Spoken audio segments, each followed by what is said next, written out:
Ce 7 janvier 2025, la ville de Lubumbashi a connu une opération d'envergure. Plus de 40 jeunes, identifiés comme membres des gangs, ont été arrêtés par les services de sécurité et présentés à l'autorité urbaine Jostunda Chansa. Ces groupes, accusés de troubler la quiétude des habitants, incarnent une insécurité urbaine que la ville entend désormais combattre avec fermeté.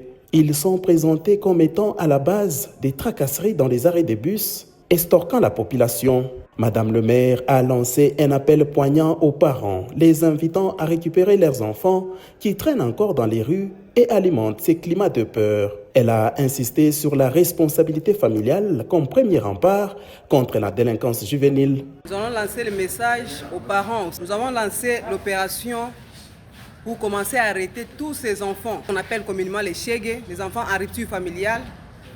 On a lancé l'opération aujourd'hui, le 7 janvier. Et vous avez constaté devant nous, il y a déjà 40 qu'on a arrêtés aujourd'hui.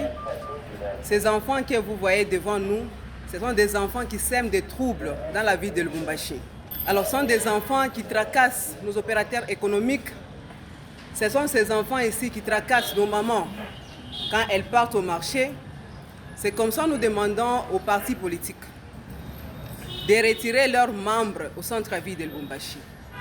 On ne veut plus voir des jeunes gens de partis politiques en train de percevoir l'argent dans des arrêts bus, en train de tracasser la paisible population. Et dès que la police tombe sur vous, nous allons les transférer directement ici au parquet. On va les auditionner et après là, ils vont aller en prison. Nous mettons en garde toute personne qui va chercher pendant cette période à semer des troubles dans la ville de Lubumbashi.